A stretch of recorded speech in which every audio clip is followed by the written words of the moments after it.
오늘은요, 제가 지난번에 말씀드렸던 것처럼 운문뿐만 아니라 산문도 시기적으로 좀 다르다. 우리가 스탠다드 비블리컬 히브리라고 문법에서 배웠던 보통 문법책에서 문법을 다루면 이제 이런 것들이 있는데, 그러면 후기 산문에는 어떠한 특징들이 있는가? 그럼 결국은 그 스탠다드 문법에서 다루지 않은 부분들, 그러니까 지금 우리가 계속 운문에서도 그렇고 그 다음에 산문에서도 그러는데, 그 기본 문법에서 에서 좀 벗어난 형태들을 살펴보도록 하겠습니다. 자, 먼저 이거는 우리가 처음에 수업하면서 이야기했던 거예요. 히브리어를 어떤 하나의 그냥 단선적이고 표면적으로 보는 게 아니라 역사적 관점에서 봤을 때 제가 창세기 이 얘기를 하면서 우리가 우리말 번역된 걸로 읽으면은 이 두 가지, 하나님께서 이렇게 말씀하셨고 그 말씀이 그대로 이루어졌다라고 이런 식으로 보게 되는데, 그러니까 이 원어를 살펴보면 그렇지 않다는 거예요. 일단은 하나님의 말씀이 이야기되는 방식을 꼼꼼히 따져보면, 자, 땅은 생물을 그 종류대로 내되라고 이야기를 하면서 생물을 지금 세 단계로 나누는 거예요. 육축과 기는 것. 자, 그 다음에 땅의 짐승을 종류대로 내라. 그런데 약간은 좀 애매한 게 지금, 그러니까 모든 생물을 좀 가축과, 그죠? 그 다음에 가축과 땅의 짐승은 사실은 이 땅이라고 하는 표현은 땅이 아니라 땅의 짐승, 땅의 짐승이라고 하는 표현, 이거 야생동물을 주로 가리키는, 사실은 땅보다는 싸대, 그 들판이라고 하는 표현들을 쓰는 게, 육축은 사실 가축을 의미하고요. 집에서 기르는 동물과 그 다음에 야생 동물들과 그 다음에 이 기는 것이 정확히 사실은 뭔지 잘 모르겠습니다. 그거를 제외한 나머지 뭐 가축과 야생 동물을 제외한 나머지 약간 뭐 곤충 같은 건가 아니면 뭐 정확히 사실은 잘 뭔지 모르겠어요. 어쨌든 3분할 2이기는 한데 그 종류대로라고 하는 표현이 맨 처음에 엔트리에 하나 등장하고요. 그죠? 생물 전체 그 카테고리에 메인 카테고리에 하나 등장을 하고, 그 다음에 3분할을 이렇게 하면서 마지막에 종류대로라고 하는 표현은 이 형태로만 보면은 이제 여기에 걸리는지 아니면은 이 세 개에 다 걸리는지 조금은 헷갈리는데, 그걸 갖다가 25절에서 다시 풀어서 써주면서, 자, 땅의 짐승이라고 하는 표현은 사실은 여기서는 야생동물이라고 보는 게 좋습니다. 야생동물을 종류대로, 그 다음에 가축을 또한 종류대로, 그 다음에 플러스 이 세 번째 카테고리에 있는 거, 정확히 사실은 뭔지 잘 모르겠습니다. 땅에 기는 모든 것을 그 종류대로, 이런 식으로 이 약간 애매한 표현들을 갖다가, 그러니까 여기서는 이 생물이라고 하는 표현, 모든 생물이라고 하는 표현을 더 이상 사용하지 않아요. 그죠? 이 표현 자체가 좀 애매해서 그런지 모르겠는데, 더 이상 사용하지 않고 그냥 이 세 개의 카테고리로 분류된 것만 딱 이야기를 합니다. 그리고 각각의 종류대로, 각각 종류대로 이런 식으로 해서 이 마지막 거에만 종류대로가 아니라 이 첫 번째와 두 번째 서브 카테고리에 있는 가축과 기는 것도 마찬가지로 다 종류대로 만들었다라고 하는 것을 굉장히 분명하게 해줍니다. 그래서 일단 네페샤야, 살아있는 숨이라고, 살아있는 목, 사실 네페시는 목인데, 여기서 하야는 생명이라고 하는 명사가 아니라 형용사로 봐야 됩니다. 네페시가 여성 명사이기 때문에 살아있는 네페시. 근데 정확히 살아있는 네페시가 우리는 뭐 영적 존재라고 얘기하기는 곤란하죠. 여기서는 지금 다 그러면 가축도 영적 존재가 되는 거니까요. 그죠? 그렇게 해서 이제 그냥 생명체, 호흡, 숨으로, 그러니까 그죠? 살아 숨 쉬어서 호흡하는 존재 정도로 그냥 이해를 하면 될 것 같아요. 근데 그 살아있는 호흡하는 종류를 지금 세 종류로 나누는데, 그래서 네페시 하야라고 하는 표현은 그 다음에는 사용하지 않고 대신에 하얏 하레츠, 땅의 동물, 땅의 생명체, 즉 야생동물을 얘기하는 표현이고, 그 다음에 브헤마, 가축이고요. 그 다음에 콜 레메스 하다마, 저기 뭐죠? 약간 그 진흙을 농사를 지을 수 있는 땅을 기어다니는 것들. 약간은 그 농부의 관점에서 농사꾼의 입장에서 보면은 집에서 기르는 가축이 있고 그 다음에 인간이 사는 영역을 벗어난 데를 사는 그러니까 뭐 사자, 호랑이, 뭐 코뿔소, 뭐 이런 것들이 있을 거 아니에요, 그죠? 뭐 그 사람 이스라엘 사람들이 경험을 하는 그 정도 해당이 되는 그런 그러니까 걔네들은 인간이 사는 영역에는 존재하지 않죠. 그런데 또한 마찬가지로 그렇게 집에서 기르는 가축이 아니면서 자 아다마라고 하는 것은 기본적으로 인간이 사는 영역을 의미합니다. 그러니까 아다마라고 한 게 농사를 지을 수 있는 공간이거든요. 그러니까 결국은 이 얘기는 농사를 지을 수 있는 공간에 가축이 아닌 다른 짐승들. 그러니까 뭐 일상생활을 하면서 경험할 수 있는 뭐 곤충들과 뭐 뱀도 농사를 지으면 뱀들이 뭐 그 안에 뭐 개구리라든지 뭐 두꺼비라든지 뭐 이런 종류의 모든 것들 집에서 기르는 가축이 아닌 것들을 의미하는 것 같아 보여요. 자 이런 식으로 이제 3분할을 했습니다. 근데 여기서 재밌는 표현은 뭐냐면 바로 이겁니다. 이 하야토 에레츠라고 하는 표현과 하야타레츠라고 하는 표현이 우리가 아는 스탠다드 비블리컬 히브리어 문법에서는 이게 맞는 표현입니다. 자, 하야라고 하는 여기서는 명사죠. 생명, 살아있는 것이라고 하는 하야라고 하는 그것의 여성 단수 연계형이 되니까 아트 어미가 붙었고요. 그 다음에 비파트의 정관사 붙어서 하야타레츠라고 하는 식으로 요게 우리가 알고 있는 배웠던 문법 연계형 사슬의 아주 기본적인 패턴입니다. 근데 여기랑 아주 다른 형태의 하이어토 에르츠 비슷하지만 좀 다른 특별히 이 오라고 하는 우어미라고 읽는 게 사실은 보다 더 정확한 것 같아요. 마소라 학자들은 이런 식으로 하여 투 에르츠라고 해서 우 모음 같은 것들을 잘 이해를 못해서 그냥 오로 발음했을 것 같기도 한데 어쨌든 이런 우 모음이 이것들이 이제 뭐죠? Remnants of old case ending 이렇게 이야기해요.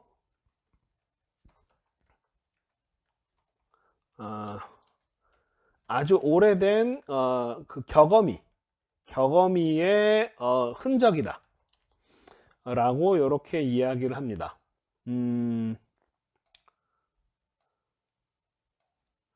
이런 흔적들이 성경에 드러나는 것들이 지금 요렇게 요런 직접 화법에서 이런 격어미들이 드러나거나 아니면 인명, 사람 이름 같은 데서 이런 격어미들이 보여요. 그 사람 이름에서 나타나는 격어미의 흔적 중에 하나가 대표적인 게 바로 무두셀라입니다.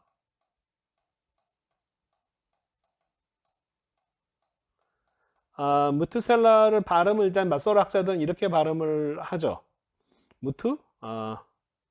그 다음에 몸 어떻게 찍더라? 무투 그냥 이렇게 치지는 않을 것 같고 만약에 친다면은 째레로 했어야 되겠죠. 액센트가 여기 있으니까 여기서 여기 있으니까 째레로 해야지 맞습니다. 어쨌든 지금 중요한 것은 요 우 모음인데요. 요게 요 우 모음이 바로 사실은 이게 올드 케이스 엔딩이에요. 이게 머투라고 하는 단어가 사람이라는 뜻입니다. 이게 보통 우리가 막 무드셀라가 죽었을 때 홍수가 왔다 그래서 막 셀라는 보내니까 뭐 죽음을 보낸다 뭐 이런 식의 해석들을 했는데요. 고대 근동 가나안 지역의 사람 이름들, 아카드어의 사람 이름들을 좀 연구를 하면 이 마투라고 하는 요런 형태가 들어가 있는 사람 이름이 상당히 많이 나와요. 그리고 네, 메투쉘라흐. 이거 그냥 그걸로 했구나. 저기 뭐죠? 세골릿으로 만들었구나. 세골의 파타우로. 네, 그냥 액센트 여기 있는. 맞아요. 그렇게 돼야 됩니다. 그게 근데 그게 완전히 맞는 건 아니에요. 이거는 지금 무투샤후를 근데 원래는 왜냐 제가 이걸 왜 이렇게 째레가 되어야 된다고 생각했냐면요. 이게 원래 신의 이름인데요. 실후라고 하는 신의 이름입니다. 이게 샬라흐라고 하는 동사가 아니라 보내다라는 동사가 아니라 실후라고 하는 일종의 신의 이름. 이거는 이제 그 뭐죠? 그 아주 그 이제 청동기 시대에 있었던 그 이 신의 그 이름이 신명으로 사용되는 게 우가리 문헌에서 제가 하나 본 적이 있고 아카드 문헌에서 본 적이 있어요. 재밌는 거는 아카드 문헌에서는요. 아카드 문헌에서는 죽음의 신입니다. 죽음의 강, 올딜이라고 하죠. 죽음의 강을 담당하는 신. 그 다음에 우가리에서는요, 약간 이거 쉴후라고 하는 단어가 사실 이게 던지다라는 뜻에서 왔잖아요. 그래서 이 단어가 어떤 그 창이라고 하는 무기를 나타내는 그 무기로서의 이 창을 담당하는 신, 뭐 이런 의미로서 이 실후라고 하는 단어가 쓰이거든요. 그래서 원래 이 마투라고 하는 건 사람이라는 뜻입니다. 그러니까 이 용어 다음에는 신명이 등장하는 게 기본 형태예요. 그러니까 무투샬라 하면은 신호라고 하는 신을 섬기는 사람 이런 뜻이에요, 사실은. 그래서 요 우어미가 요것도 이제 주격 어미, 원래 사라진 주격 어미로 보는 게 좋습니다. 그러니까 이런 형태의 사람 이름들이 꽤 많이 등장하기 때문에. 자, 아무튼, 그러니까 이 형태는 굉장히 올드한 패턴이라는 거예요. 그러니까 하나님이 말씀하시는 이 직접 화법이 사실은 이 히브리어가 굉장히 오래된, 일단은 문법적 구조 자체가 명확하지 않고요. 그죠? 그리고 그 다음에 이런 패턴들이 굉장히 올드한 패턴을 사용하고 있다라고 하는 것은 아마도 뭐 예를 들면 창세기보다 더 오래된 문헌이 존재해서 거기에 문헌들을 받아들였거나 아니면은 옛날 사람들이 구전으로 사람들이 이제 옛날식 표현을 그대로 써서 하나님의 말씀이니까 그러니까 사극톤이죠, 일종의 고어체의 표현들을 그대로 썼던 것을 그냥 그대로 여기서 직접 인용을 하고 그것을 그 당시 성서 시대의 사람이 이해할 수 있는 문법에 맞춰서 이런 식으로 명확하게 의미도 명확하고 문법도 명확하게 이렇게 수정 작업을 한 거예요, 나레이터가. 그러니까 이미 여기서도 시차가 보이는 거죠. 하나님이 직접 하시는 말씀과 그 다음에 나레이터가 하는 것 사이에 문법적 차이가 이제 이미 보이고 있다라고 하는 거. 이런 것을 알 수 있는데 그게 바로 이제 스탠다드 비블리컬 히브리어에서 오래된 올드 히브리어라고 얘기할 수 있을 겁니다. 이게 성경 안에 쓰여 있는 거예요. 성경보다 더 오래된 무슨 히브리어 문헌들이 뭐 있기는 있지만 거기에 대해서가 아니라 성경 안에도 이런 식으로 되어 있다는 거예요. 이제 우리가 이제 보려고 하는 건 이제 요건데 오늘은 요거를 보긴 할 건데 성경 이후의 히브리어도 마찬가지로 사해문서나 랍비 히브리어, 중세 히브리어 뭐 이런 식으로 현대 히브리어까지 계속 어떤 변천과 변화 과정을 거친다. 그리고 현대 히브리어는 18세기 중엽에 19세기 중엽에 이 엘리에zer 벤 예후다가 그냥 만든 만든 인공 언어고 그 다음에 이 사람이 그 아들인데 최초의 현대 히브리어의 네이티브 스피커가 된 사람입니다. 그러니까 우리가 이제 오늘은 요거를 볼 건데 이제 성경 안에 쓰여 있지만 스탠다드 비블리컬 히브리어와 좀 더 다른 후대의 히브리어. 주로 어떤 것을 얘기하면 제2성전기 문헌, 뭐 에즈라, 느헤미야, 그 다음에 뭐 아가서, 전도서, 라든지, 그 다음에 뭐 이런 어떤 그런 유들의 캐툼에 속해 있는 주로 이 제2성전기 문헌 2TP라고, Second Temple Period라고 해서 2TP라고 이야기를 하는데 이 2TP는 이제 516년 정도, 뭐 에스라 느헤미야가 주로 활동했던 대략 BC 한 5세기 중엽 정도의 이제 히브리어라고 이야기를 해요. 그런데 이 제2성전기의 이제 히브리어의 특징을 좀 살펴보세요. 이게 오늘 이제 다룰 이제 주 내용이에요. 뭐냐면 첫 번째 당연히 아람어의 영향을 받습니다. 그러니까 페르시아 제국이 원래 자체 내에 페르시아어가 있는데 페르시아어는 세머도 아니고 이 전 고대 근동 사람들이 다 이해하게 언어를 쓸 때 그 링과 프랭카 그 전체 국제 공용어로서 선택을 한 게 아람어입니다. 그러니까 아람어가 사람들이 이제 국제 공용어로 쓰고 있으니까 당연히 이 시대에서는 사람들이 히브리어 자체도 아람어의 영향을 받을 수밖에 없습니다. 마치 뭐 우리나라 옛날 저희 친할머니는 이제 일본에서 교육받으신 분이라서 그 우리말 문장인데 단어들은 일본어를 많이 썼던 뭐 그런 식의 표현들이 이제 등장을 하죠. 아람어의 영향이 실제 성경 안에서도 보이고요. 그 다음에 페르시아, 당연히 페르시아 제국에 나타나는 페르시아어의 영향이 보입니다. 근데 재밌는 건 실제로 성경에 등장하는 페르시아어는요, 대부분 다 일종의 뷰로크래틱 랭귀지를 뭐라고 할까요? 우리말로. 그러니까 관료 용어들? 어, 그러니까 주로 뭐 행정 구역에 관련된 용어, 뭐 법적인 거, 뭐 공표하는 거, 그 다음에 어떤 직책들, 직함들 이런 것들이 다 페르시아어의 대부분 그런 것들을 직접 사용하고 있습니다. 그러니까 점령지 사령관이 왔을 때 그 부른 호칭들을 그대로 그냥 사용하고 있는 거죠. 자, 그다음에 철자법에서는 이제 성경 히브리어보다 점점 더 후대에 성경 히브리어 뒤쪽에 있는 사해 문서라든지 랍비 히브리어와 유사성이 보이는 어떤 변형 형태가 보입니다. 그 중에 하나는, 대표적인 것 중에 하나는 인터널 마테르가 아주 빈번하게 더 많이 사용하고 있다. 그 다음에 이제 몰퍼신택틱한 부분에서는 부정사를 이 스탠다드 비블 히브리에 사용하지 않는 자리까지도 부정사가 굉장히 많이 사용이 되고 있다. 부정사 연기형도 그렇고 부정사 절대형도 그렇고요. 그 다음에 재밌는 표현인데요. 원시 P뿐 아니라 원시 S 바이톨 패턴들이 아주 독특한 패턴들, 약간 코올타티브 패턴 비슷한 바 에크텔라, 바 닉텔라 같은 이런 이상한 패턴들이 등장을 합니다. 근데 그 패턴이 사회 문서에 또 그대로 등장해요.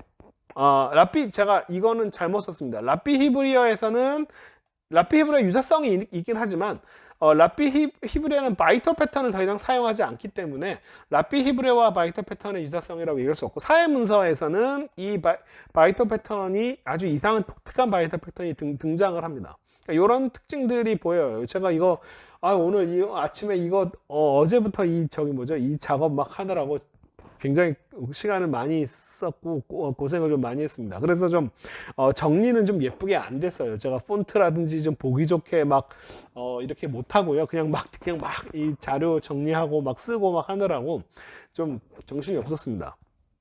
그냥 좀 이 보기가 좀 눈에 한 번에 안 들어오더라도 좀 이해를 좀 해주세요.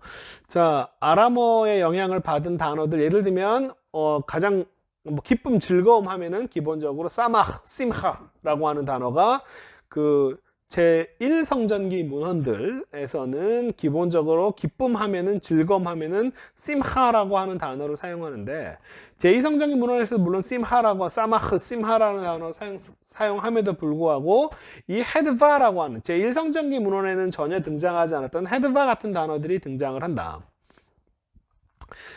예를 들면, 쇼메힘 심하 게도라, 아주 기뻐하는 사람들이 아주 커다란 기쁨을 기뻐했다라고, 이렇게 제1성전기에서는 그냥 사마흐라고 하는 단어를 그대로 쓰면 되는데, 제2성전기 문헌 역대기 같은 데 가면은, 오즈바 헤드바 빔코모, 그의 원래 자리에, 그 자리에 힘과 능력과 그 다음에 기쁨이 원래 그가 계신 곳에, 그가 서 계신 곳에 있다 라고 하는 이런 표현들, 헤드바라고 하는 단어.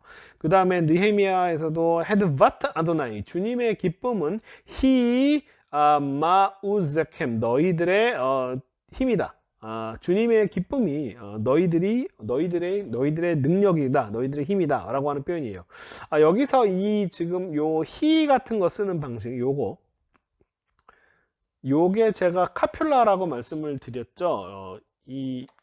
요 용어는 뭐냐면은 일종의 영어의 비동사 같은 역할을 하는, 그러니까 이거는 굳이 해석할 필요 없어요. 이다의 역할을 하고 있습니다.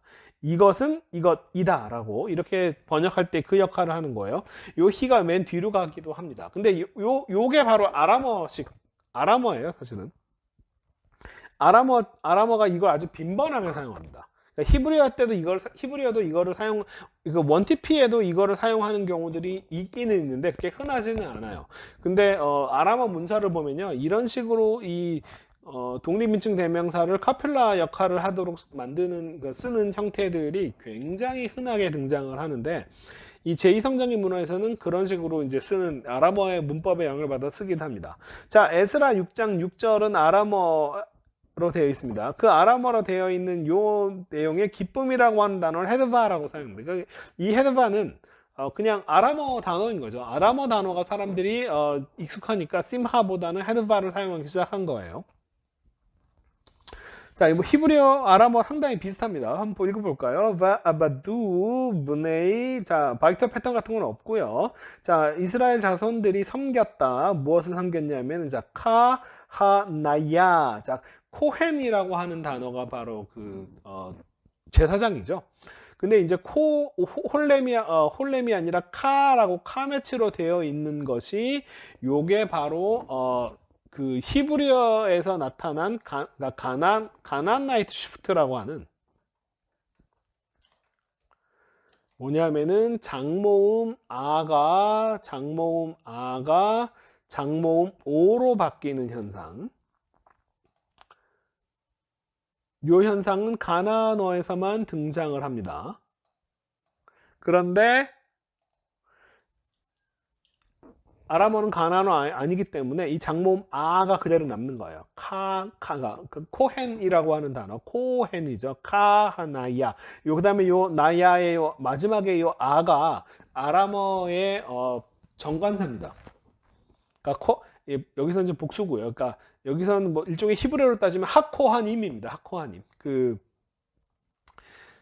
제사장들과 그 다음에 레바이에, 이것도 마찬가지로 레위 사람들이죠. 그 다음에 우세아르, 히브리어도 샤아르가 남다른 단어인데, 요 샤아르 같은 요 탈 패턴은 아주 아람어식 표현이고요.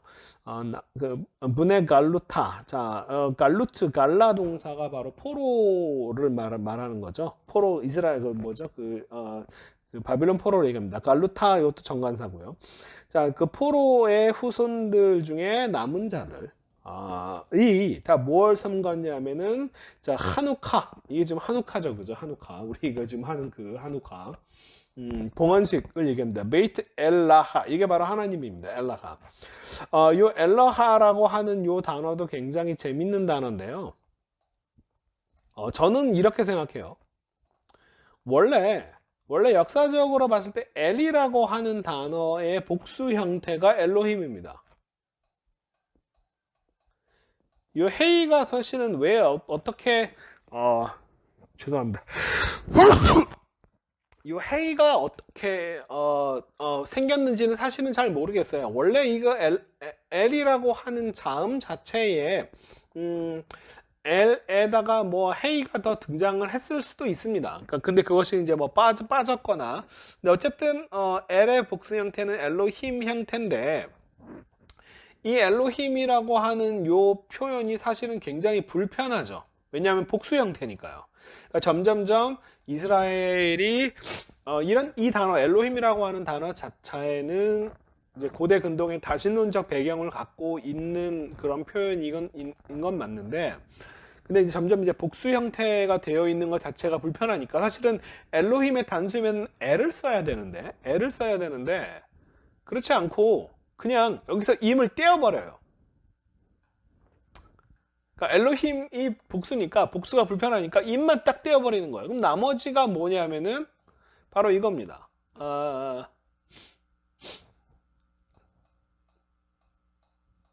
자, 엘로흐가 남죠, 그죠? 엘로흐가 남는데 요 헤이는 후음이기 때문에 그 다음에 이건 마테르가 아니기 때문에 이제 마픽을 찍어서 헤이가 소리가 나는 거다. 그 다음에 요 후음이기 때문에 오 모음과는 함께 발음하기 어려우니까 펄티파타를 딱 집어넣어 가지고 엘로아라고 하는, 저는 이거는 이 단어 자체는요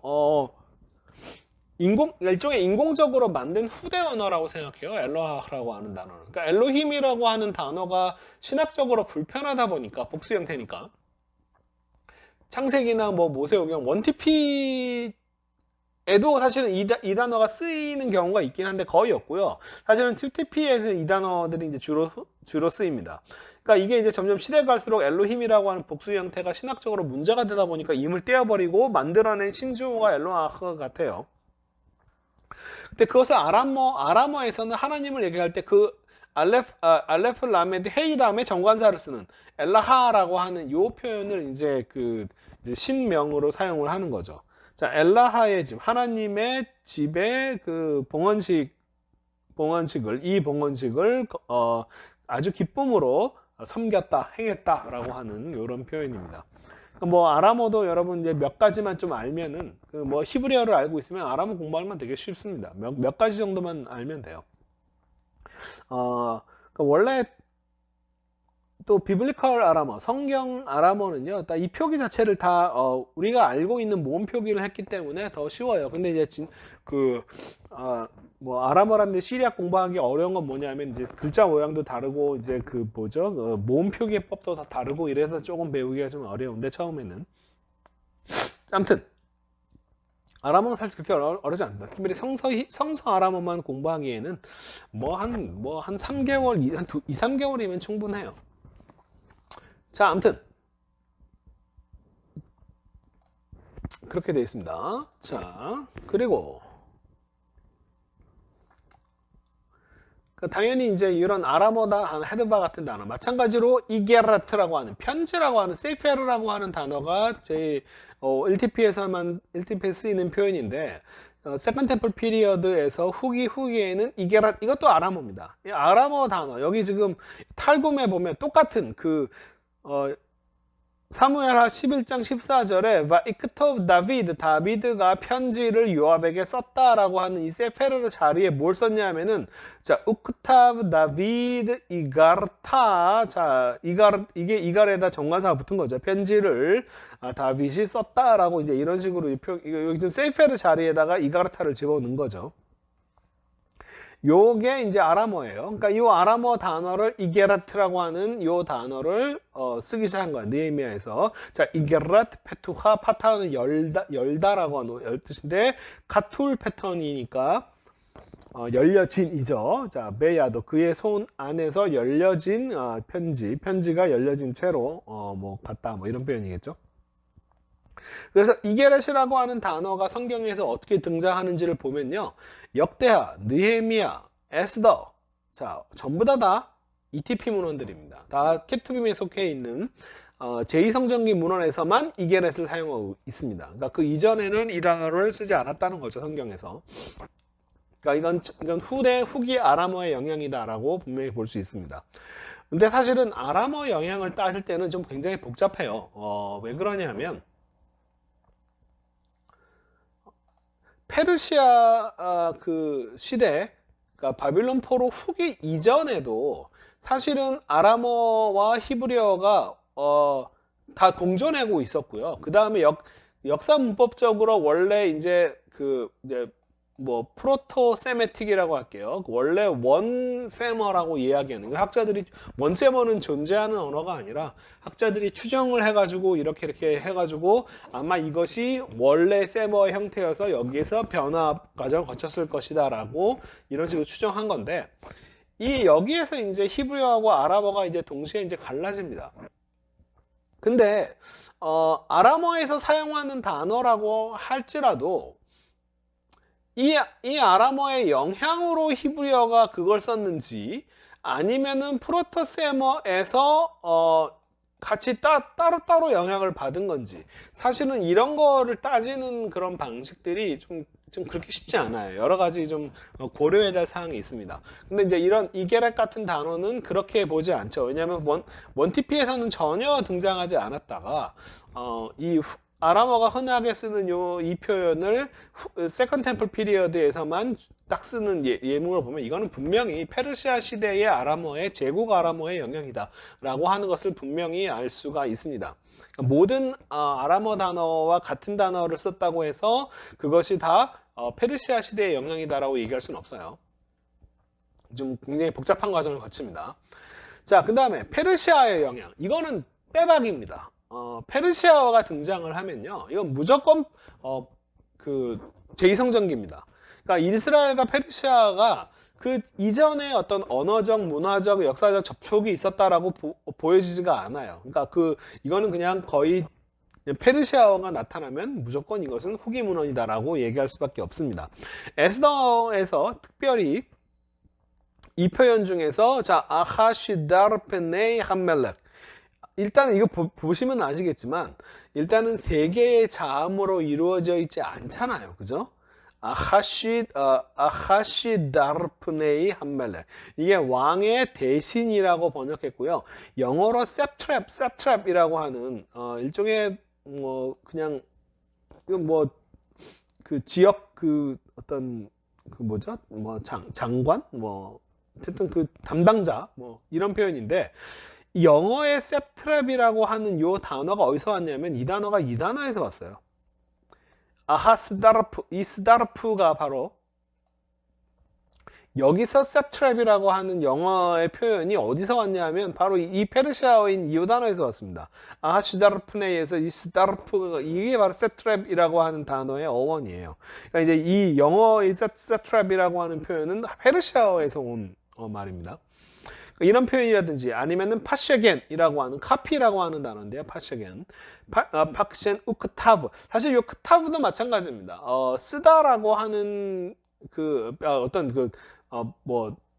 편지, 조서라고 하는 표현도 이걸 크타브라고 하는 표현으로 쓰는 것도 이것도 사실은 아람어의 영향이에요. 카타브라고 하는 어근은 당연히 성경에서 엄청나게 많이 씀에도 불구하고 어떤 쓰여진 그것을 크타브라고 하는 표현으로는 히브리어에서 이야기하지 않습니다. 믹타브 같은 앞에 맴을 붙여서 쓰거나 다른 표현은 있지만 이렇게 크타브라고 하는 단어 자체를 쓰지 않는, 이게 바로 아람어식 영향입니다. 그러니까 이것도 사실은 아람어의 영향이라고 얘기할 수 있어요. 자, 파시아겐 같은 경우는 이제 페르시아어고요. 이것도 어근 세 개를 골라봐라고 하면 고를 수가 없죠. 그 다음에 나트라고 하는 이 표현도 이거 명령이라고 하는 표현인데, 규례, 규율, 명령, 이런 왕의 조서. 자, 이 나트도 사실은 이것도 페르시아입니다. 이런 식으로 페르시아어들이 주로 어디냐면은 관료와 관련된 용어들, 그죠? 행정 관료와 관련된 어떤 직함이라든지 아니면은 초본, 명령, 이런 표현들이 다 이제 왕에서부터 내려오는 이런 표현들은 주로 페르시아어를 그대로 사용해요. 그 다음에 아가서에서 재밌는 표현이 하나 등장을 하죠. 바로 파르데스입니다. 이 파르데스가, 이 단어 뜻은 뭐냐면은 정원이나 공원, 그 다음에 과수원이라고 하는 표현은 아마 제가 봤을 때 여기 지금 문맥상 요게 문맥상 지금 과수원이라고 한 것 같은데, 기본적으로 공원, 정원, 공원, garden, park 이런 뜻이에요. 자, 이 파르데스라고 하는 단어에서 나온 현대 언어가 뭐냐면은 바로 파라다이스죠. 파라다이스. 그죠? 그러니까 이게 바로 이 공원, 정원이라는 표현이 에덴 동산과 연결이 돼 가지고 이 파르데스가 나중에 파라다이스라고 하는 그런 표현으로 바뀌는 거죠. 그러니까 이런 것들은 다 페르시아입니다. 이런 아가서도 그러니까 이런 표현들이 등장을 보면 아가서가 솔로몬 시대에 쓰였을 리가 없습니다. 그죠? 자, 그렇고요. 그 다음에 또 하나 철자법입니다. 철자법. 스펠링에 관해서 사회문서는 라삐 히브리어 후대죠. 성경보다 더 후대인 사회문서라든지 라삐 문서와 상당히 투티피 문헌의 철자법이 후대 사회문서는 라삐 문서와 상당히 유사합니다. 예를 들면 지명을 보면, 자, 다메섹 같은 경우를 보면은, 자, 남메섹, 중복되어 있어요. 담메섹이라고 되어 있는데 이사야 8장 4절에. 근데 원큐 이사야, 그러니까 제 쿰란 제1동굴, 저는 직접 가봤습니다. 쿰란 제1동굴을. 보통 이제 이스라엘 가보면 관광지가 세 4동굴을 중심으로 관광지가 돼 있어요. 제1동굴, 그러니까 이 사회문서를 처음으로 발견한 제1동굴은요, 관광지로 보호가 되지 않습니다. 그거는 이제 차 타고 제4동굴에서 더 올라가가지고, 이렇게 막 걸어서 막 올라가야 돼. 거기는 지금 아무도 지키는 사람이 없고, 그걸 아는 사람이 아니면 거기 못 찾아가는데, 저는 직접 찾아갔습니다. 거기 현지 아는 분한테 부탁해서 제1동굴로 가고 싶은데 어떻게 가야 되느냐 했더니, 이게 여기서 지금 네가 여기서 차를 타고 쭉 가. 그러면 이 가드레일이 중간에 끊어지는 데가 있어. 그럼 거기에다 차를 세워놓고 길을 건너. 그리고서 쫙 올라가면 있어. 그래서 직접 찾아갔어요. 그래서 직접 거기 꼭 동굴 안쪽까지 들어가서 이렇게 그 역사적인 장소에도 가봤습니다. 거기서 딱 보면은 그 앞에 이제 요르단 방향 쪽으로 그러니까 사해와 쭉 다 보여요. 아무튼 그 제일동굴을 직접 갔는데 그 제일동굴에서 발견된 이사야 스크롤, 이게 굉장히 중요한 게 뭐냐면 정말 이사야 전체가 거의 전체가 다 있기 때문에 비교하기가 너무 좋은 거예요. 그 이사야 스크롤하고 비교해 보면 이사야에서 다메섹이라고 하는 단어를 담메섹이라고 안 쓰고 다르메섹이라고 쓴다는 거예요. 이게 이건 정말 아람어를 공부해 보면 아람어에서 아주 흔하게 등장하는 이지라 현상입니다. 이게 히브리어 같은 경우는 눈이 그다음 자음 동화 현상으로 같은 자음으로 변하는 현상이 상당히 많은데, 아람어는요 같은 중복다가시로 쓸만한 것들을 분리시켜서 이지라 현상을 되게 많이 만들어내요. 그 중에 대표적인 게 레쉬로 만드는 겁니다. 눈이라든지 맴으로 발음되는 것들을 레쉬로 바꿔버려서 남메색을 나르메색이라고 발음하는 게 더 편한가 봐요. 이 아람 사람들은 그렇게 발음하는 게 더 편한가 봐요. 그래서 이제 이 남메색과 나르메색 이라고 쓰는 걸 봐서는 이것은 후대의 아람어의 영향이다라고 보여진다. 그런데 이것도 사실은 마찬가지죠. 아람어도 굉장히 오랫동안 있었던 존재했던 거기 때문에 아람어하고 히브리어하고 비교할 때는 그렇게 간단하지 않습니다. 그래서 이거를 비교하려면 제가 하나의 그 예를 가져올게요. 제가 오늘 이런 거 찾고 준비하느라고 굉장히 오래 걸렸어요. 그래서 막 어제부터 오늘 낮에까지 정신없이 막 한다고. 자, 아무튼 자, 보세요. 자, 아마르나. 이거는 이집트에서 발견된 아카드어죠. 아카드어에서 첫 번째, 이게 다메섹과 나르메섹이라고 하는 형태들이 어떻게 분배가 되느냐를 이제 비교하는 거예요.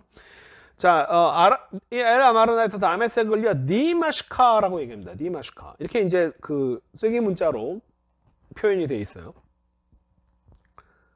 자, 그런데 그러니까 디마시카에는 레쉬가 보이지 않죠. 그냥 디마시카. 그 다음에 아람어 문화에서 8세기나 5세기까지 표현들을 그냥 다 다메섹이라고 쓰는 거예요. 다메섹이라고. 그 다음에 그리스어에서도 BC 5세기도 다마스코스. 여기에 레쉬가 보이지 않죠. 그죠? R이 보이지 않습니다.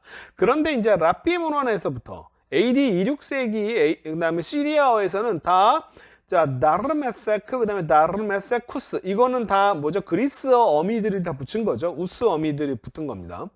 그 다음에 우스 어미가 붙었는데 나르메세쿠스가 아니라 이거 갖다가 또 이걸 위치를 뒤바꿔서 나르마스쿠스, 우리가 다마스커스라고 하는 이 표현, 어쨌든 이 오스 어미가 붙은 것 같고요.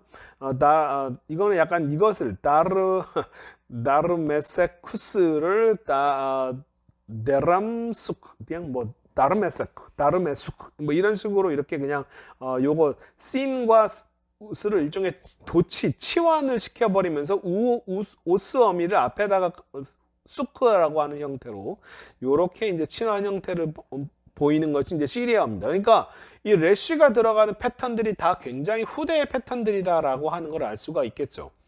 제가 한 가지 흥미로운 지점들이 뭐냐면 바로 아랍어입니다. 아랍어는요, 시기상으로 시리아어랑 상당히 가깝습니다. 이 아람어를 쓰는 이 글자 표기들이 사실은 시리아어랑 상당히 유사해요. 제가 아랍어랑 시리아어를 같이 공부하느라고 정말 중간에 얼마나 고생을 많이 했는지 몰라요. 그러니까 비슷한데 달라서 제가 맨날 아랍어 그 표기를 할 때 맨날 시리아어 표기를 해가지고 교수님이 얘 뭐냐 이거 맨날 물어보시고 이거 죄송합니다 막 이렇게 되게 헷갈려가지고 두 개가. 아무튼 근데 요 시리아어가 바로 이제 아람어의 후예가 되는 건데, 아랍어가요.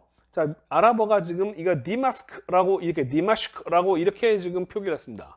자, 이 표기가 아람어는 굉장히 적어도 뭐 한 AD 한 7세기, 8세기, AD 7세기, 뭐 5세기, 7세기, 8세기, 뭐 요 정도, 6세기, 7세기, 8세기, 뭐 요 정도에 이제 흔하게 이제 주로 사용하는데, 이 아랍어가 이 아카드어랑 가장 가깝다는 거예요.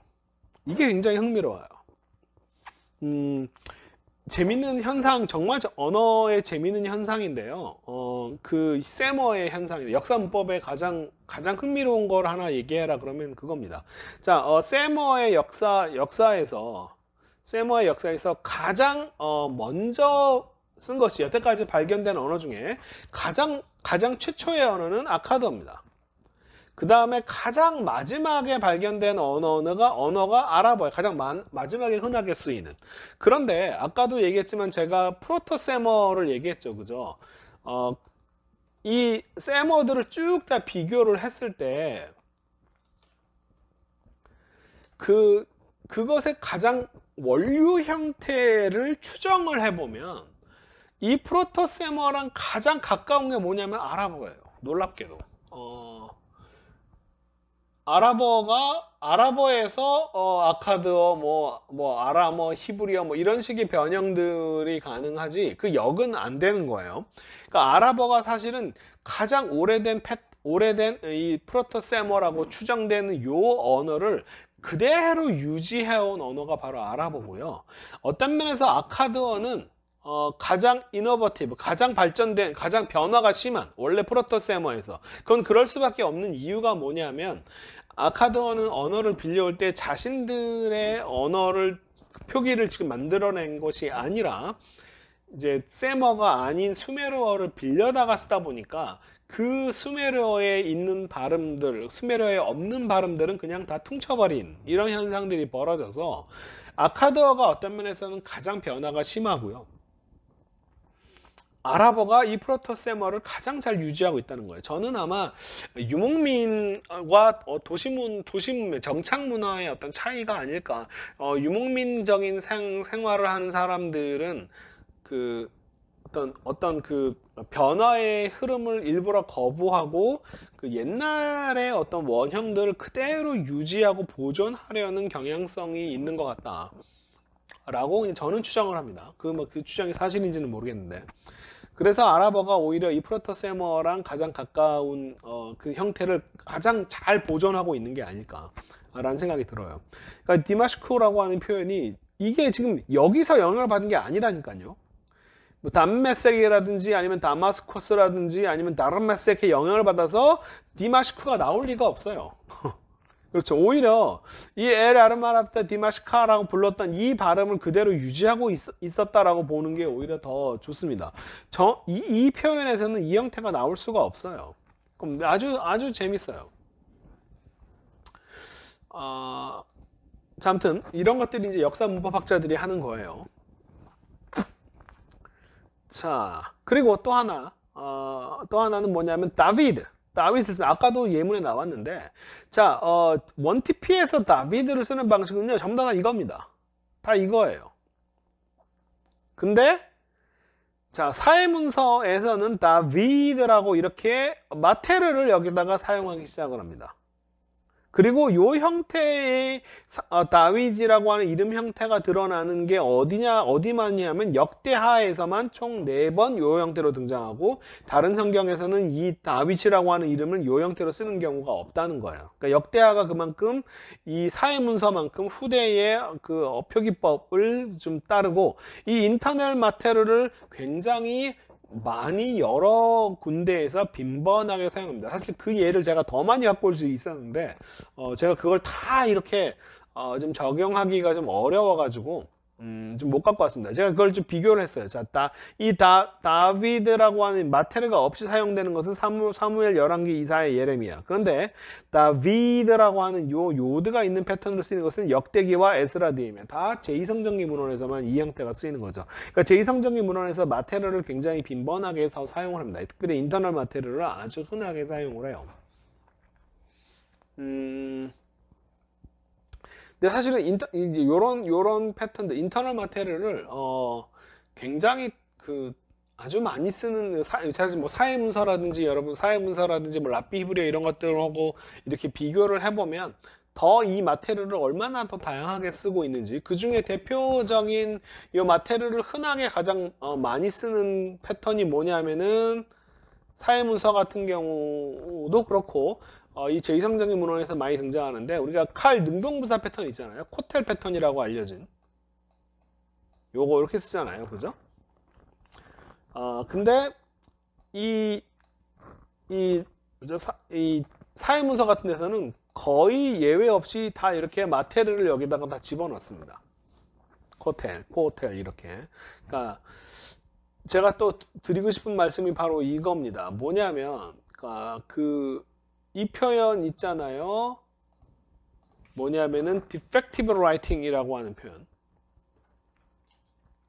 요거를 히브리문법에서 불완전 서법이라고 합니다. 뭐냐면 마테르가 있어야 되는데 안 썼다예요. 마테르가 있어야 되는데 안 썼다. 그게 바로 뭔가 모자란 잘못된 뭐가 약간 뭐죠? 그 부족함이 있는 표현 서법이다.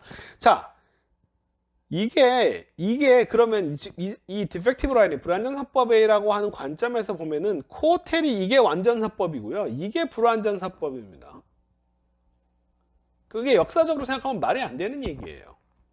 왜냐면 마테르를 나중에 집어넣은 거죠. 발음을 분명하게 자음만 쓰던 시절에 사실은 요걸 쓰면서 이것이 능동문사다라고 하는 걸 분명하게 해주는 장치로서 나중에 고안된 것인데, 근데 그것이 진짜 능동문사 패턴이고 바브가 없는 패턴으로 쓰이면은 불완전한 서법이다라고 얘기하는 것 자체가 말이 안 되는 얘기죠. 이 불완전 서법이라고 하는 표현 자체는요, 완전히 몰 역사적인 그런 문법적 개념입니다. 잘못. 자, 그러면 다비드와 다비드 중에 그러면 뭐가 그러면 완전 서법? 이게 완전 서법이고 이게 불완전 서법인가요? 말이 안 되는 얘기죠. 말도 안 되는 얘기입니다. 이 불완전 사법이라고 하는 표현 자체는 역사적인 관점을 완전히 무시한 잘못된 그런 표현이에요. 자, 인터널 마테리얼을 점점 더 많이 사용을 해서 언제? 자, 부정사 연계형도 기본 패턴이 뭐냐면은 캐톨 패턴이 기본 패턴이잖아요. 그죠?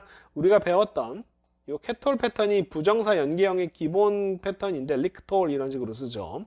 근데 여기서 지금 보시면은 다 이렇게 다 부정사 연계형 패턴에 다 마테르를 다 집어넣어 놨습니다. 그죠?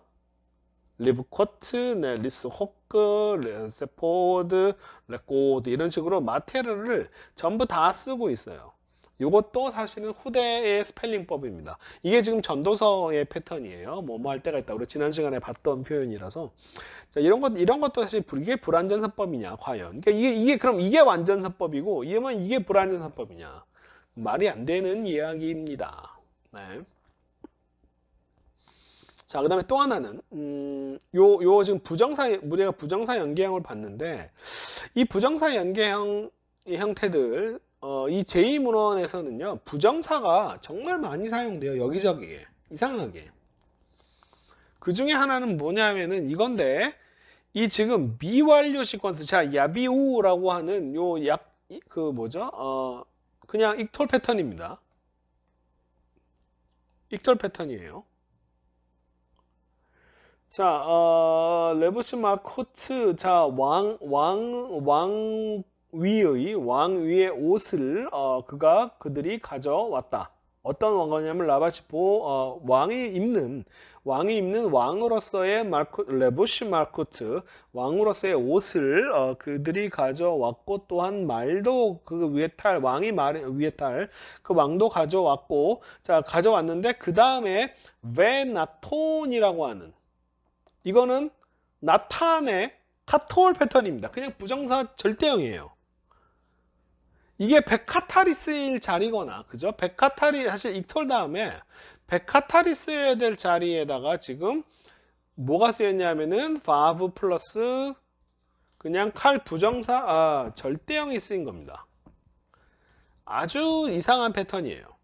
부정사 절대형이 이제 이런 식으로 보통 잘 안 쓰이는데 이렇게 쓰인다는 거예요. 익톨의 그냥 바로 연결 형태입니다. 그러니까 미완료 시퀀스의 한 부분으로 부정사 절대형을 이렇게 쓰는 거예요. 그 다음에 또 이것도 그렇죠. 여기도 그렇죠. 자, 이거는 자 이까레우 소페르 한멜렉. 자, 소프레 한멜렉 왕의 서기관들이 불려와가지고 어떤 편지들이 쓰여졌습니다. 그러니까 이까레우 바 이까테브 사실 이렇게 니팔 패턴으로 쓰이는 것도 좀 약간은 좀 이것도 후대에 많이 쓰는 표현이에요. 이게 사실은 이 뭐죠? 원티피에서는 이런 식으로 잘 안 써요. 근데 어쨌든 이렇게 이까레우, 이까테브 뭐 이런 식으로 바이털 패턴이 쓰이는데 맨 마지막에 아주 이상하게 이거는 뭐랄까요? 바니실로아흐. 이건 니팔 부정사 절대형입니다. 바니실로아흐라고 하는 니팔 부정사 절대형이 이상하게 쓰이는 거예요. 그러니까 이것은 뭐예요? 바이털 패턴이 다 쓰여야 될 자리예요. 그러니까 바이털 패턴이 쓰여야 될 자리에 이렇게 부정사 절대형이 맨 마지막에 이렇게 한번 딱 와버리는 거예요. 요런 형태가 그러니까 일종의 이것은 바이톨 시퀀스의 마지막 부분에 주로 이게 좀 쓰이는 것 같거든요. 제가 이걸 완전히 완벽하게 다 조사해 본 건 아니어가지고 정확하게 말씀을 못 드리겠는데 그러니까 일단 바이톨 시퀀스를 중간에 마지막으로 끝내는 그 달리는 자의 손에 그 편지들이 보내짐을 당했다라고 하는 거예요. 그러니까 이게 편지를 썼고 그 다음에 쭉 이게 뒤에 아마 내용이 더 있을 겁니다. 편지들이 쓰여져서 그 편지들이 달리는 사람들의 손에 들려서 전달되어졌다로 아마 끝날 건데 이 보내졌다라고 하는 게 이제 어떤 시퀀스의 맨 마지막에 어떤 하나의 단락을 바이털 패턴의 맨 마지막 단락을 나타내는 표시로서 쓴 게 아닐까라고 일단은 저는 추정을 하는데 제가 이 가설의 검증을 아직 안 해봤습니다. 그래서 어쨌든 그냥 지금 현재로서는 완료 시퀀스의 한 부분이라고 할게요. 완료 시퀀스의 한 단락을 마무리 짓는다라고 하는 것은 일단은 가설로 생각해 두시면 좋을 것 같아요. 그 가설이 맞는지 안 맞는지는 저도 좀 더 검토를 좀 더 해봐야 될 것 같습니다. 아무튼 자, 요렇고요. 그러니까 이런 형태도 이상하게 등장한다는 거예요. 이건 뭐 다른 걸로 어떻게 설명이 좀 잘 안 돼요. 그렇게 바이털 시퀀스의 연결 형태다라고 하는 것 외에는 도무지 다른 설명이 좀 되지가 않습니다. 자, 그렇고요. 그 다음에 아주 또 이상한 패턴이 하나 등장하는데요. 뭐냐면 요겁니다. 바아비나예요. 바아비나. 이게 뭐가 이상하냐면 자, 그냥 아빈으로 끝나야 돼요.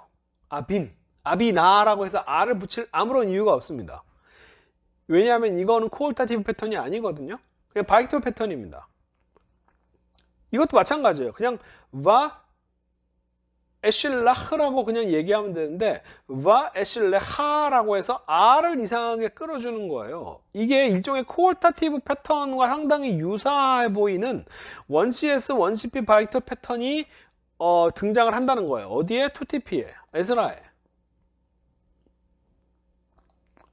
자, 바아비나. 근데 이 패턴이 사회문서에서 또 그대로 등장합니다. 사회문서에서 바이털 패턴을 쓰고 있는데 맨 마지막에 에크텔라 패턴을 이상하게 쓰는 거예요. 이게 R을 붙일 아무런 이유가 없는데 도대체 이걸 왜 붙이는 거야? 라고. 사실 이거는 우리 청유형 때 사실 청유형 어미로 쓰이는 거거든요. 근데 이 아비나에 아가 도대체 왜 붙고 에실레하라고 하는 아가 도대체 왜 붙는 거야? 라고 도무지 설명이 안 되는데 이게 이상하게 사회문서에서 정확히 이 패턴을 많이 쓴다는 거예요.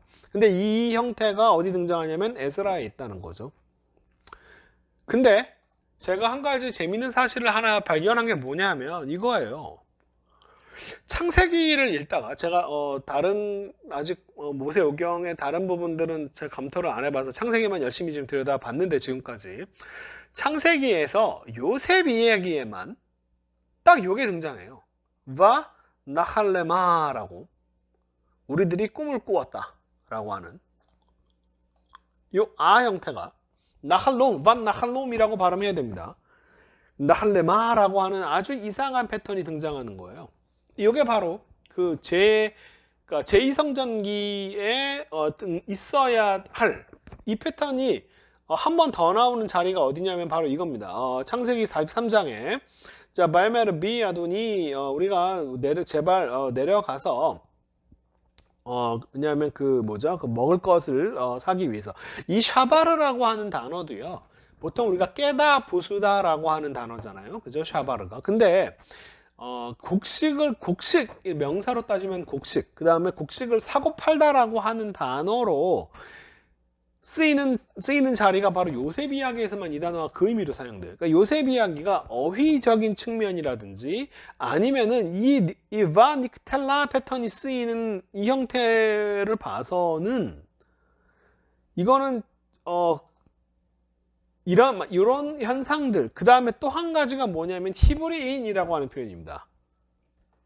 우리는 히브리인, 당연히 이스라엘 사람 다 히브리인이겠지라고 하는 히브리인이라고 하는 표현이 성경에 굉장히 흔하게 쓸 것처럼 보이지만 창세기에서는요, 유일하게 창세기 14장, 제가 창세기 중에서 가장 이상한 장이다. 도무지 창세기 14장이 무슨 내용인지 아시죠? 그 뭐죠? 아브라함이 그 신할 왕과 그러니까 그 뭐죠? 메소포타미아 지역의 연합군을 다 무찌르는 얘기입니다. 말도 안 되는 얘기예요. 실제로 얘기하면 메소포타미아 지역의 그 제국들의 왕들을 그 왕의 연합군을 갖다가 혼자서 다 물리치는 그런 내용입니다. 그런데 이 얘기가 왜 사실 그 사이즈로 봐서는 사실 정말 이것이 과연 정말 역사적으로 있을 수가 있는 일이냐, 몇백 명을 끌고 가가지고 겨우 몇백 명을 끌고 가지고 그 대제국의 무슨 연합군을 다 무찌를 수 있느냐를 것뿐만 아니라 이렇게 군사적으로 능력 있고 뛰어난 사람이 그 아비멜렉 그랄 지방의 게라르의 아비멜렉은요, 그거는 페니시아 안에 있는 조그만 소도시밖에는 되지 않아요. 그러니까 그 뭐죠? 메소포타미아에 있는 도시들과는 사이즈적으로 비교할 수도 없는 페니키아에 있는 그냥 조그만 페니키아 그 도시국가의 왕인 아비멜렉을 만나서 거기서 막 죽을까 겁이 나서 마누라 팔아먹고 막 이게 이 14장을 기준으로 생각하면 말도 안 되는 얘기예요. 그게 더 아니 이렇게 대단한 사람이 겨우 뭐 그런 조그만 도시국가의 왕과 거기에 있는 사람들을 두려워해가지고 마누라 팔아 그러니까 창세기 14장은요 제일 이상한 장입니다. 사실은 그러니까 창세기 14장을 기준으로 놓고 보면 그 아브라함 스토리 자체가 이해가 안 돼요. 그래서 창세기 14장은 저는 약간 예외적으로 좀 두어야 된다라고 생각하는 입장입니다. 근데 거기에 딱 히브리인이라고 하는 표현이 히브리인 아브라함이라고 하는 표현이 딱 등장을 하거든요. 그거 외에는요 히브리인이라고 하는 표현이 딱 요셉 이야기에만 등장하지 전체 창세기에서는 한 번도 등장하지 않아요. 그러니까 그만큼 창세기 14장도 이상하고 요셉 이야기도 아주 독특하다는 거예요. 그리고 계속 요셉에 대한 언급이 없잖아요. 그죠? 후대 모세오경에서 보면 다 아브라함, 이삭, 야곱의 하나님을 얘기하지 요셉의 하나님을 얘기하지 않습니다. 그러니까 이런 걸 봐서는 저는 창세기의 요셉 이야기는 굉장히 후대에 삽입된 내용이 아닐까도 생각을 합니다. 이 언어적 현상도 그렇고요. 이게 약간 좀 제2성전기 시대의 스토리 같아 보여요. 특별히 여러 가지 생각할 수 있는데, 근데 어쨌든 그 아브라함, 이삭, 야곱 사이에는 어떤 공통점들이 좀 많이 있지만 요셉 이야기는 좀 약간은 그 전체적인 거가 공통점이 좀 없다는 그런 측면도 있고, 이런 어떤 어휘 사용의 문제라든지 아니면은 이 지금 제2성전기 문헌에서 등장을 하고 사회문서에서나 등장을 한 이 엑텔라 패턴이 이거 지금 뭐죠? 다 지금 우리가 내려갔고, 그리고 우리들이 그 말론의 그 숙소에 우리가 들어갔을 때 그때 우리들이 우리들의 돈자루를 열어봤는데 거기에 돈이 들어 있었다. 뭐 이런 표현이에요. 그러니까 바딕텔라 패턴을 사실은 이 패턴을 이거는 써야 될 이유가 없는데, 이런 것들이 이제 딱 어디 요셉 이야기에만 창세기에서 등장한다는 거예요. 다른 데서는 등장하지 않고. 그리고 이거는 1TP 제1성장기 문헌 거의 어디에서도 이 형태를 찾기는 뭐 있기는 있어요. 있기는 있는데 극히 예외적인 경우들로 존재를 합니다. 근데 요셉이야기에만 이 패턴이 딱 2번 이렇게 딱 등장하는 걸 보면, 한 번이라면 뭐 약간은 뭐 사본의 문제라든지 뭐 여러 가지 얘기할 수 있을 것 같기는 합니다. 아무튼 이런 표현들이 이제 후기 문헌들의 어떤 특징들을 쭉 그냥 좀 개괄을 좀 했어요. 이런 특징들이 있다. 실제로 문장들을 보면, 구문들을 보면요, 훨씬 더 감이 좀 올 텐데, 제가 그냥 여러분 전체를 다 일일이 살펴볼 수는 없어서, 네, 이렇게 이야기했습니다. 그 다음에 또 한 가지, 사실은 이 내용 플러스 제가 더 준비하려고 했는데, 제가 시간이 없어서 준비를 못한 이야기가 하나 더 있는데, 뭐였냐면 그거예요. 도대체 지금 우리가 보고 있는 이 마소라가 갖고 있는 이 자음 본문만 봅시다. 마소라의 모음표기 빼고 우리가 보고 있는 자음 본문은 대략 몇 세기쯤에 편자법 스펠링 패턴을 가지고 있는가? 자음 본문의 스펠링 패턴을 역사적으로 보면요, 저는 BC 4, 5세기로 봅니다. 요 정도로 봐요.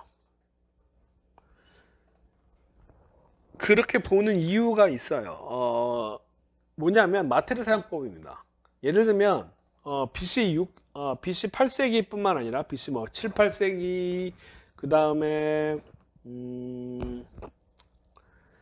BC 한 5, 6세기 정도까지의 문헌들에서도 지금 우리가 갖고 있는 그 마소라 본문의 마테르를 사용하는 걸 보면, 마테르를 훨씬 더 이 인터널 마테르, 그러니까 바브나 요드 같은 걸 쓰는 경우를 보면요, 지금 이거는 성서 외 자료입니다. 엑스트라 비블리컬 자료예요. 예를 들면 성서 외의 자료들인데, 예를 들면 히스기야 비문, 우리 실로암 비문이라고 하는 거 있잖아요. 실로암 비문이라든지 아니면 아라드에서 발견된 군사 편지들, 아라드 문헌이라든지, 이건 6세기 정도 표현인데, 아라드 문헌, 그 다음에 또 한두 개 더 있는데, 뭐 이런 것들의 그 마테르를 사용하는 거를 보면요, 지금 우리가 쓰는 성경, 우리가 지금 보고 있는 성경 자음 본문만, 모음문 다 빼고요, 자음 본문만 봤을 때 마테르를 이것만큼 사용하지 않고 있다는 거예요. 그리고 사해문서인 BC 2세기, 뭐 사해문서라든지 아니면은 뭐 이런 BC 2세기의 사해문서나 아니면은 그 이후의 랍비 문헌들하고 비교를 해 보면 이때는 마테르를 또 굉장히 빈번하게 사용하고 있고요. 그러니까 요거와 요거의 중간 정도다라고 결론을 내릴 수밖에 없다는 거예요. 제가 봤을 때는 지금 우리가 갖고 있는 사본의 자음 본문들, 그러니까 제1성전기 문헌들을 얘기합니다. 그 말은 창세기를 포함해서 이 창세기가 쓰여진 시기가 이때를 얘기하는 건 아니에요. 오해하지 마세요. 창세기가 이때 쓰여졌다라고 주장하는 건 아닙니다. 그건 뭐냐면, 우리가 갖고 있는 지금 사본의 자음 형태가 요 시대의 요 시대의 그 패턴을 보인다라고 하는 것은 뭐냐면, 저는 이렇게 생각해요. 뭐냐면 성경이 그 전에는요, 보다 더 자유롭게 각 시대에 맞는 언어 표현, 뭐 문법이라든지 아니면 이런 것들을 각 시대의 언어 표현으로 변형하는 것이 약간은 그게 오히려 자유로웠다. 저는 그렇게 생각해요. 그러니까 이제 시대가 변하면 그 변화에 맞춰서 그 시대 사람이 이해할 수 있는, 아까도 우리가 성경 안에서도 옛날 말을 갖다가 그 시대 사람의 표현으로 바꾸고 뭐 이런 것들을 보는 것처럼, 사본도 마찬가지로 각 시대의 사본을 쓰는 마테르를 안 쓰면 안 쓰고, 마테르를 전면 쓰게 되면 쓰게 되고, 이런 식으로 이제 굳어지다가 어느 순간부터 약간은 뭐 이거를 글쎄요, 뭐 보수화 혹은 교조화라고 할까요?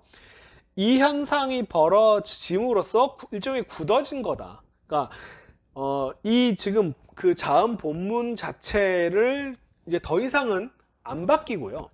그러니까 사회 문서 같은 경우는 이사야 스크롤을 비교해 봤을 때 사회 문서는 여전히 이 사회 문서는 이사야 본문들을 우리가 갖고 있는 맞소락자들의 본문과 이 사회 문서를 비교하면 이 사회 문서는 여전히 이 전통을 따르고 있는 거예요.